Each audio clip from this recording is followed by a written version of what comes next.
Welcome to the heart. I'm Caitlin Prest. I bet you've had one of those days. The days where you wake up and look at yourself in the mirror and feel kind of like you want to cry. Maybe I shouldn't say you, I should say me. Sometimes I catch myself looking in the mirror, noting all the things that I wish would go away. Trying to be beautiful is fun, but it also fucking hurts. It's fun to put on nail polish and dresses and lipstick and doing weird shit to your hair with curling iron and even shaving your legs from time to time so that they're soft and silky and feminine. But it hurts when you're standing in front of a mirror hating yourself with extreme precision. One side of my face is shaped different than the other. They say that beauty is symmetry, so what does that mean for you, Caitlin? There's cigarette stains on the left side of my canine tooth. It'll only get worse. That shit's never gonna go away. My tits aren't really big enough to fill out this shirt. There's cellulite at the back of my thighs, just under my eyelashes are so thin, you can barely see them. This voice was born at a very young age, 8 or 9. At that age, it mostly just said, "You have no breasts." The voice got stronger as I got older. "Fix your hair. You smell weird. People can see that you didn't shave your armpits." And surprisingly, it's still here. Your tits hanging different. The voice doesn't just come from the inside. It comes from the outside, too.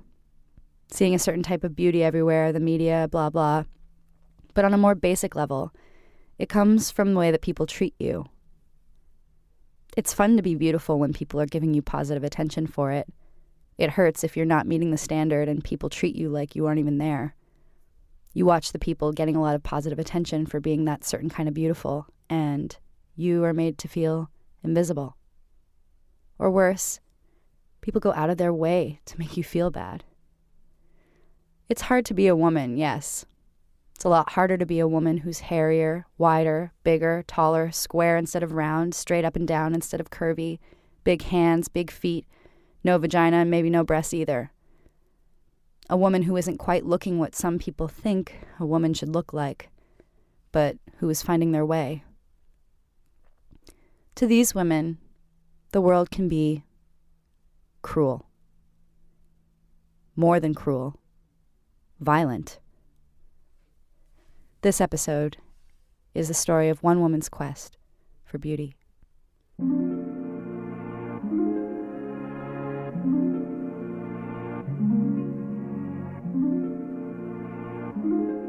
We do live in a very, very visual, superficial world. A person tries to be beautiful to feel good. And I certainly did. I tried to make myself prettier and more beautiful to feel good. But a lot of it these last few years has been very painful. Anyway, Raji goes and this f***er injects cement. I was in my mid-20s. I remember a particular morning when I got up and, I was trying to get myself together. I remember putting on the outfit and looking in the mirror and just feeling disgusted. So I was still kind of straight up and down, very small breasts. I didn't see any hips. Okay, my butt's not big enough. So, and then I started doing my makeup. I put it on and then actually I'd wipe it off and then I put it back on. And just feeling so dissatisfied with the way that I looked. It can seem so simple, so harmless. A little nip here, a little tuck there, but beware. I think that my anxiety about going to the doctor actually stemmed from a few negative experiences that I had. I had the flu, and I went to the front, and they had a sliding glass. So after I gave my information, they slid the glass closed. I heard them chuckling. People can be cruel, and I was going out into society, maybe not looking like a woman per se, but I sure as hell was trying to. And people were seeing that and they were taking me as a big joke, laughing at me. And with hormones, it only takes you but so far. And then to continue in the transition, you need to do facial work and also body work. Okay, so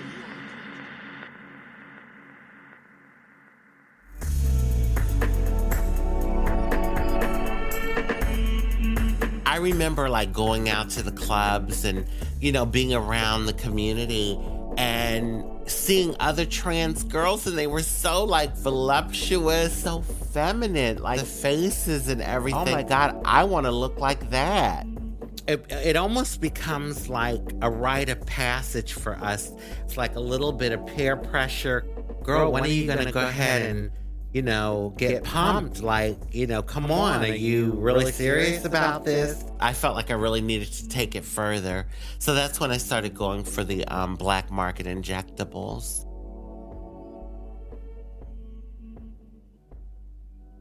There was this trans girl in the community.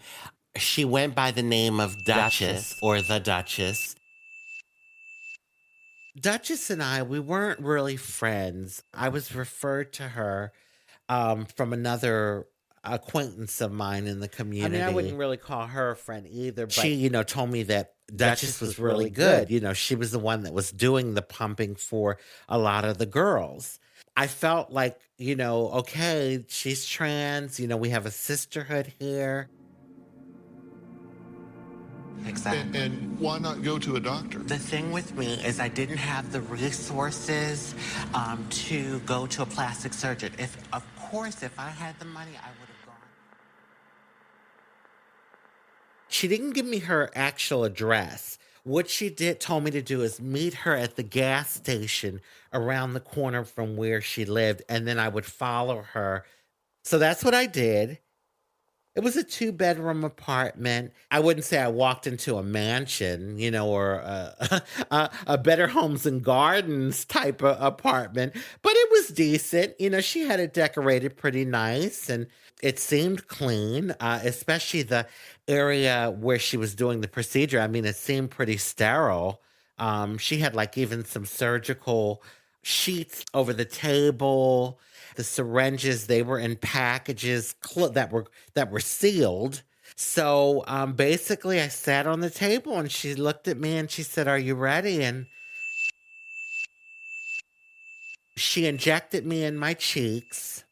She injected me in my chin, in my upper lip, and along the side of my jawline to kind of give me more of a rounder face. It hurt like hell, and I kept saying, beauty is pain, beauty is pain, beauty is pain. But I got through it.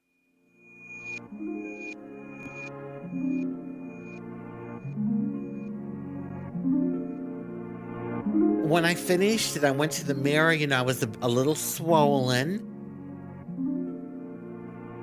The next morning when I woke up and I looked at my face, I was like, wow, my goodness. The makeup even seemed to look better on my face that day. I went to work and I was just cheesing and feeling so pretty and feminine. My friends were commenting, that, girl, you're looking good. And I was getting more attention from men. These straight men, these heterosexual men were in my face, and I was loving it.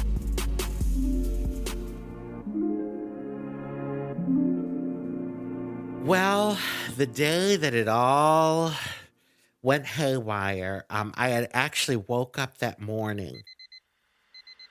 Now, Raji thought she was getting silicone lip and chin injections. The whole left side of my face was throbbing. I was in pain. And I remember going over to the mirror and looking, and it was this huge boil was forming on the left side of my face. And this feeling came over me of dread. And it's like you're scared. You're getting the butterflies in your stomach and you're thinking, oh crap, what is going on? What have I done? all of a sudden my face burst open and all this green stuff splattered on the mirror. It was green and yellow and white pus and mixed with blood. And it just kept oozing out. I mean, it was so thick and it just kept oozing out and oozing out. But it was the beginning of the nightmare, because then the horrible golf ball nodules started to form on both sides of my face. It was like a rock. My face was hard as cement.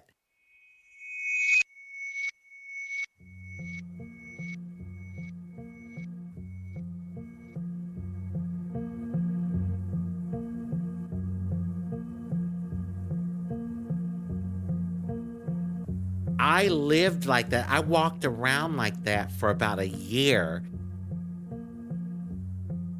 I didn't want to go to the doctor because I was scared. They were going to ask me, well, what did I do? And then I would have had to say, I went for black market injections. And then I was embarrassed. And it was just a lot of different emotions. I was in denial because I was thinking, well, maybe it'll go away. It'll get better. But it wasn't going away. It was getting worse. Wearing loads of makeup, trying to pull my hair in my face, thinking I was hiding it when everyone was really seeing it. I was working in corporate America, and when I tell you, it was so hard for me. I remember I would walk into the lunchroom and people would be engaged in conversation, and then I'd walk in and then everyone would stop. I remember sitting in my car, my stomach in knots, not wanting to get out of my car to go into work.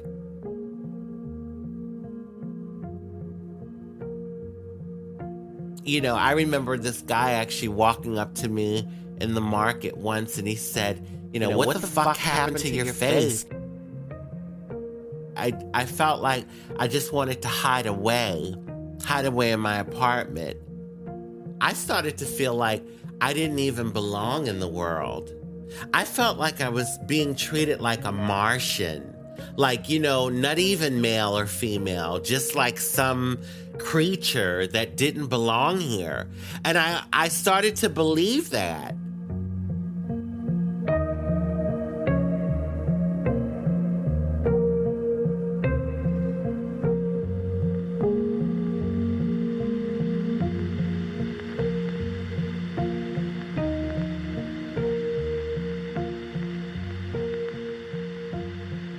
Is a transgender person who performed the same procedure on herself at one point, but her victim reported serious pains after the operation. It took 3 hospitals to figure out what happened.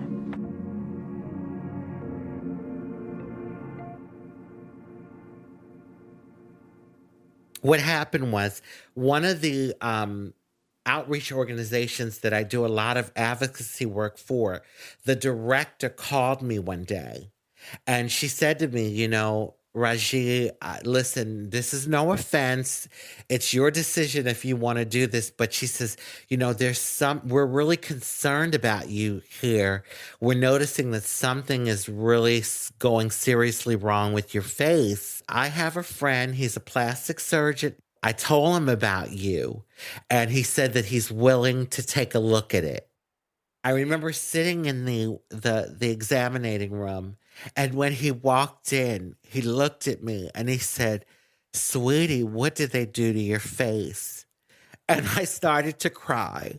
I did, because, and I said, doctor, I feel like a monster. He examined me. He grabbed my hand and he looked into my eyes and he said, Raji, I promise you, I will try my best to help you. I underwent a surgery the next month with him where he tried to remove some of it. And his surgical scissors, they actually broke during the surgery when he was trying to cut some of it out. What he got out of my face, they did send to the lab. It was some sort of industrial strength silicone, something that you would buy like at a hardware store, for like, say, like when you cork a tub, like the silicone that they use for that. I heard mineral oil and tire sealant. So I told him I'm his Frankensteina. He laughed.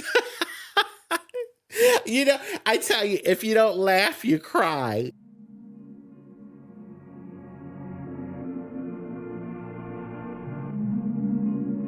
Transgendered woman convicted of performing illegal cosmetic procedures has begun her prison sentence. O'Neill Morris turned herself into police this morning at the Metro Justice Building in Miami. She pleaded guilty last October to one count of practicing health care without a license. Morris was taken away in handcuffs to begin her 336. I have my moments where I look in the mirror and I feel complete.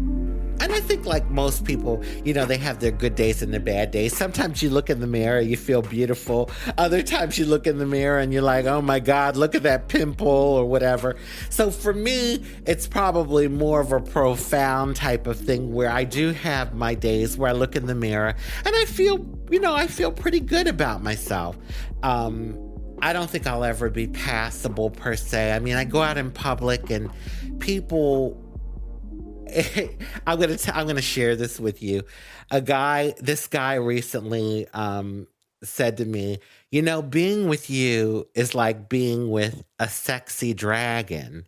And I didn't know whether to hug him or kiss him or slap him. I'm like, a sexy dragon? Is that a compliment? Like, what kind of compliment? But then you know what I did? I just took it as a compliment. I said, well, dragons are mystic and supposed to be special and magical. So I guess I'm a sexy, magical dragon. I don't know. A lot of times when I'm dating a guy, like they come over, we're together, we do our thing, and then they're getting dressed and leaving. And recently I had this guy that I'd been talking to, and we got together and, we did it, we got sexual. And after he finished, I'm thinking he's going to get up, put on his clothes and leave. And he gets real comfortable in bed. And I find myself like, I'm looking at the clock now, like, okay, like, aren't you leaving? And long story short, a few minutes, like I'm sitting on the edge of the bed, and then he kind of like pulls me to lay down with him, and he was spooning me, and we actually fell asleep together. And I gotta say, even though it felt awkward, it felt so good. Like it felt so good to be held, like to just be held, and like it wasn't all about sex and like, him getting off. And I mean, we had sex and that happened, but then afterwards it was about like the intimacy of, him holding me.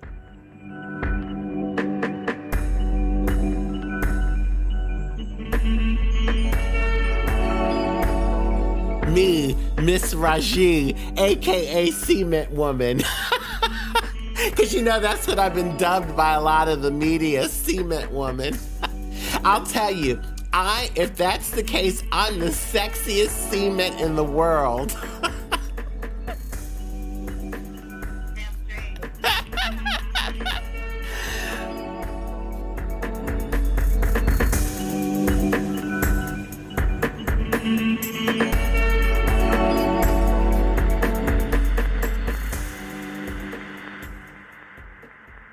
The Duchess, O'Neill Ron Morris, was prosecuted for one case in Miami, but she also has a manslaughter trial that's coming up here in Broward County for Shatarka Newby, who passed away from the injections. Yeah, I have not had any communication with the Duchess. I did write an open letter. Basically, in the letter, I expressed all the different emotions that I've been dealing with. But, for me, there has there has to be forgiveness in order for me to truly live my life.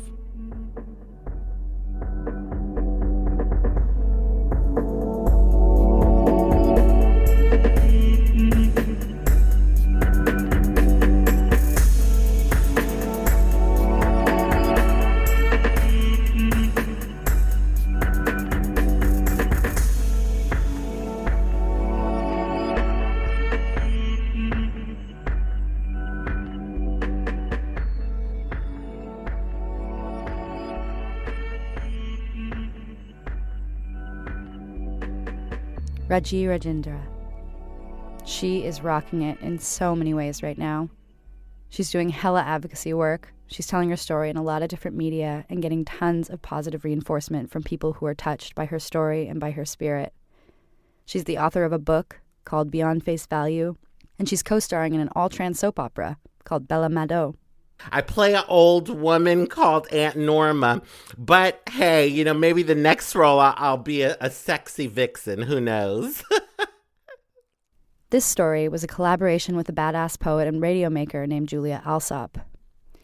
After finishing the final edit, we found ourselves wondering about the extremely important things that we left out of Raji's story. Things that are specific to the struggle that trans women face. Like why women like Raji find themselves in a position like hers.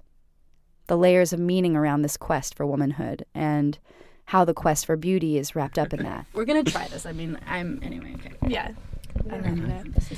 After we finished production, we invited Zil Goldstein into my walk-in closet magic sound booth to talk through some of the blind spots in the story. Zil is a nurse practitioner working specifically to help medical providers work better with trans and GLBT people. But would you, so could you speak to just about like trans women and trying to access these types of modifications and what the barriers are? Sure. I mean, money is a huge barrier, right? Especially when we're talking about a population that has, depending on what studies you look at, 2 to 3 times the rates of unemployment and underemployment compared to the general population. The face changes that she was describing, you know, she probably would have had to pay $10,000 to $15,000 to a plastic surgeon.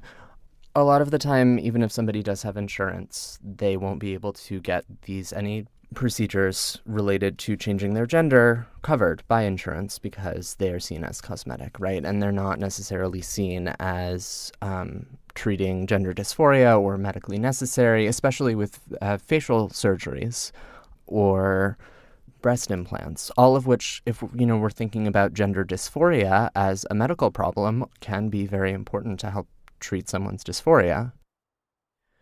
There's very, very frequent violent attacks against transgender women. I don't know, it makes me think of the moment in the story where she's getting injected with silicone and it hurts so much and she's just saying to herself, beauty is pain, beauty is pain, beauty is pain. The alternative to beauty is death for transgender women. So, you know, we'll go out on the street and we'll get harassed, and that harassment will often escalate. And, you know, people are very frequently assaulted and killed because they don't pass. So that's the other pressure that leads people to do these things that are fairly dangerous, like silicone injection, because that passing is a sense of safety and a sense that, you know, they're less likely to get killed. You know, the one of the things that I think we're doing a little bit is just like conflating beauty and passability, right? And that's, you know, I think a really dangerous road to go down.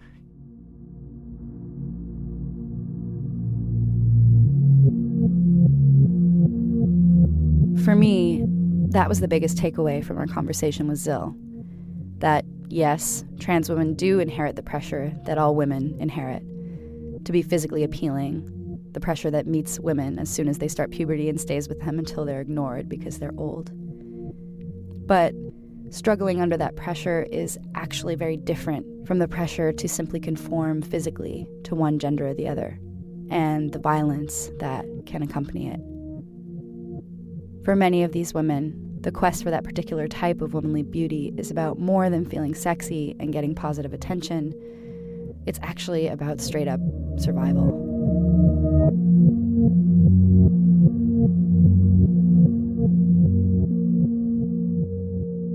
This episode was produced in collaboration with Julie Alsop. We had editorial help, as always, from Mitra Kaboli. Thanks to Shani Aviram this time around. This episode was mixed at an amazing Swedish production company called Ludebang. I don't know if I said that right, but I tried. The mixing was done specifically by a producer named Martin Johnson. A different version of this story appeared on Latino USA last year. You should check it out. The Heart is Mitra Kaboli, Samara Brieger, Megan Dietrich, Jen Eng, and Shira Bannerman.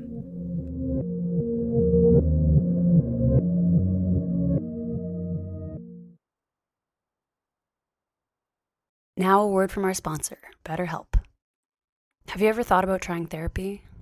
Talking to an impartial third party can be a really big help. Sometimes when problems feel so overwhelming, they can help you see things from a different perspective. When you want to be a better problem solver, therapy can help get you there. Visit betterhelp.com/heart today to get 10% off your first month. That's betterhelp.com/heart. Radiotopia.